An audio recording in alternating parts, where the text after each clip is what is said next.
Hi, welcome back to my channel.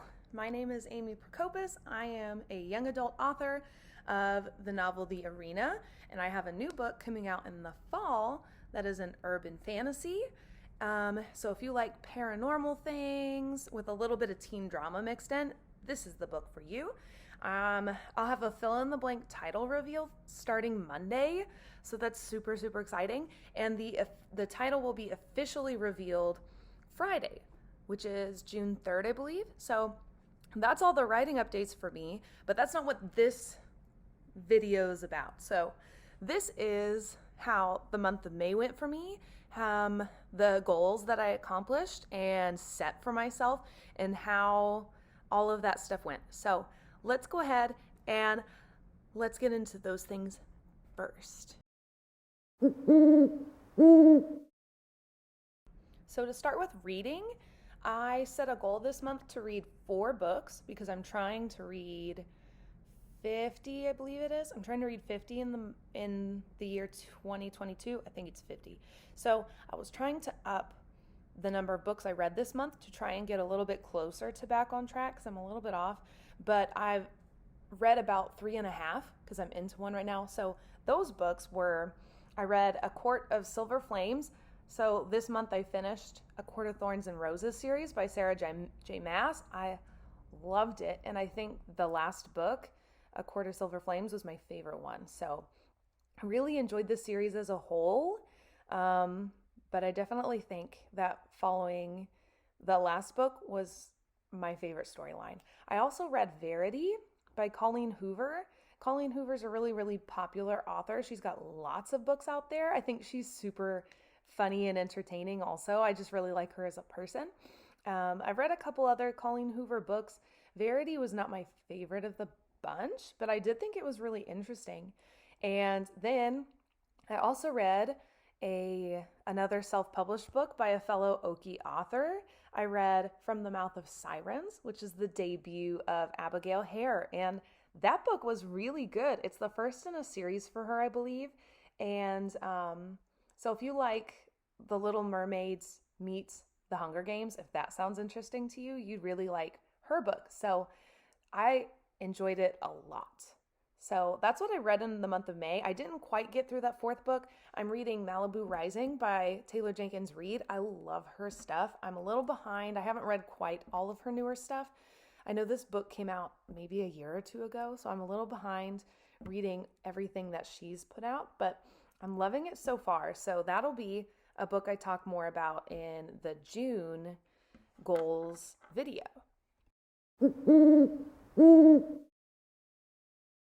Writing is where things got really interesting for me. So I originally was writing a different book. I was working on something else that I was going to publish in December, was sort of my timeline. I have this whole timeline because I have tons of books that I've written that are sitting on shelves, or projects that I've have plans for and outlines that I want to sit down and write. So I have a whole timeline of when those books are going to be produced and be out there for all of you guys. And at the start of May, when I was in the last third of this book, things were just not quite working. And the themes in this book are way, way too close to some of the subjects that are happening right now in the US and that are really pissing me off, quite honestly. And I just could not handle it. I had 2 mental breakdowns. I had 1 week where I just completely disengaged with all social media, everything online, and I spent the entire weekend at home. I didn't even see people. Just me binging stuff on Netflix and trying to reset, and it was better after that. And then things progressed because there have since been other really big events in the United States. So my mental health has really taken a turn. It's still not the best, but now that we're on summertime and my day job has calmed down a whole lot, and things have not been so stressful with that, I'm finding a little bit more peace. And along the way in that journey, I decided this book isn't working. Let's jump from this to what the next project was going to be, which is this urban fantasy book. And I love this book. I love this project. I think it's closer to my heart and closer to the kind of writing I like to do.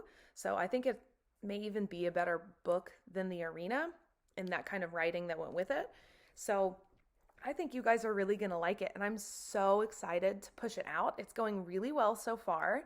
And yeah, so that's how writing's going. That was already in a draft one phase. I already had edited the draft a couple times even. So that book, this month I did a read through, which means I printed the book out as it was and I made notes and read through the whole thing from start to finish and didn't like go in and do a ton of editing, just made notes. And so that's where I am with that book. So I just finished the read through last night. So the next step for me is to actually go in and make those changes that I made notes about and edits, and then start sending that out to editors, get a cover going, and really start putting information out there. So like I said, Monday I'm starting a fill in the blank title reveal. So you'll get the first of that. If you can figure out the title early, then you may know what the title of this book is by like Wednesday. But for those of you who are waiting and don't want to play the game, or maybe you are having trouble figuring it out for sure, the title will be officially revealed on Friday, June 3rd. So that's where writing stands for me. Writing went really well after I kind of jumped over those hurdles and hit my stride, and it's been an outlet, which is what writing usually is for me. It's an outlet from my stress. And I found my way back to that by switching projects. So that's a good tip. I think for anyone that might maybe struggling with a draft, maybe it's just not the right time for it, or you're not in the right headspace to sit with those characters. And at that time, I wasn't in the right headspace to sit with those characters anymore. So I'll come back to it, but I don't know if it'll be the next book after this one, if it'll be my third one, or if I'll finish this series I've just started and then come back to it. I don't know. So we'll see. I'll let you guys know, of course, as that progresses.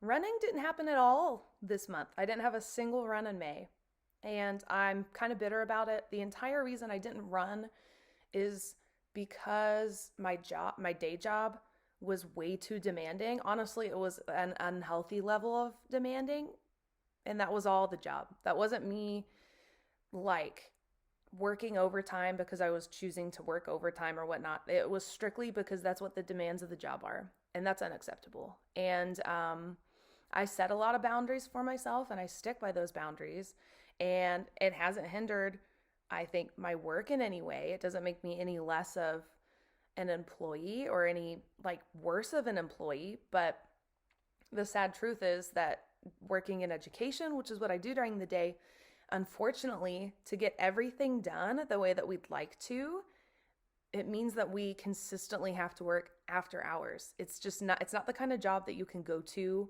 get stuff done, and then anything else that needs to be done can wait till tomorrow. It usually has to be done then. So I wrote more about that in my blog post, me stepping up on my soapbox, but the gist of it is that I didn't get to run at all in May because that's what came off the table when I needed to finish things off for the school year, which is what May is. It's the end of the school year. It's the last month. So I had to completely put a stop to running. And I know that some people, they work out in the mornings, and they might say, well, you just set an alarm and wake up in the mornings. I was already so sleep deprived, just what I was doing, that the thought of waking up in the morning to run was just going to make that worse. So that was not an option for me. The weather also meant that it wasn't an option most afternoons after school, because that's usually how I do that. I usually run in the afternoons because I like to work out after work. It's a stress breaker for me.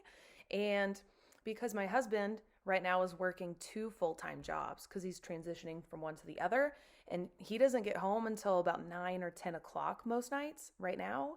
So it meant that in the month of May, I was pretty much a single parent at home. And if the weather wasn't nice to take a baby out with me, I wasn't going to go out and do those things. So there was no way for me to really do a lot of the running that I wanted to do. So it just didn't happen at all, which is unfortunate because running is one of the biggest things that helps with my mental health. So I definitely could have used it in May. I've already mentioned about like the whole writing thing that I struggled a lot in May with my anxiety, and I even felt myself on the verge of depression. I've been in episodes of depression before and have been in some pretty like not so great places, and I felt those kinds of inklings coming on, which is sad.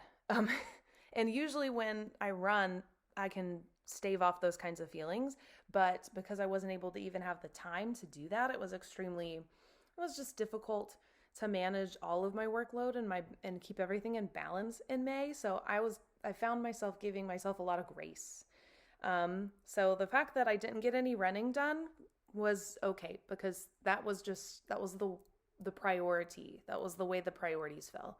And running was the last thing on that list. So I wish things had gone differently. I'm excited for June because my work schedule is not nearly as demanding. I'm still working throughout the summer because everyone in education works throughout the summer, despite what everyone says. We're all working in the summer. We're just not paid the same way throughout the summer. But my time is a whole lot more flexible. So I'll definitely be running. I'm going to start that tomorrow again. I'm super excited to get back on that schedule. So that's pretty much how running was for May. So how did I do considering everything going on with me personally, at work, in our country? I'd say I did pretty well. It wasn't great, but I think I managed pretty well, or I found a way to manage well enough. I'm excited to be on summertime. Summer is my favorite season. Where I live in the Midwest, I hate most all of our seasons. I like the fall, but the fall comes with allergies that make me miserable, and I usually end up super sick. So I dislike that about fall, and I hate being cold. And our winters, we don't get snow, but we get iced over a whole lot. So I don't like winter. So I'm really excited to be moving into summer, and I can get a lot of these things on my list done. So my 3 non-negotiables, or my 3 things that I do strictly for myself, reading, writing, and running, all 3 of those things can happen more consistently in the summer. So I am so excited. I wish May hadn't been as much of a bummer as I've been like describing it as, but I know that it's just 1 month and the next month will be better. So that's that. And yeah, so if you want to read up more about my month, I always do a blog post on amyprokopis.com. That's my website. I also post things on my Instagram and especially on TikTok. I had a bonus goal this month. Speaking of goals, I set a goal the very beginning of May that I was going to post at least 1 time a day to my TikTok, and I've done that and more. And I started with about 46 followers on TikTok, and I think as of today I was up to like 340. So I would say that was really successful. That's probably my biggest win of the month of May, aside from maybe the book stuff changing and going so well. But I'm having a whole lot of fun on TikTok. So if you don't follow me there, you definitely should. My username is in the comment section. Definitely follow me because I'm having a lot of fun posting really silly, pretty lighthearted things. So that's pretty much it for the month of May. So I have some pretty cool projects coming up. I'm actually posting, or at least filming, another video today for something that I'm planning to do throughout the summer. So be on the lookout for that. That should go up very, very soon. And that's pretty much it. So for those of you who've been subscribed or following my journey and seeing how things are going month to month, thank you guys so much. And to those of you who thought this was kind of fun or are interested in everything book reading and running related for me, make sure that you follow me in the places below and subscribe to this channel. So thanks, guys. I will see you all in the next one. Bye.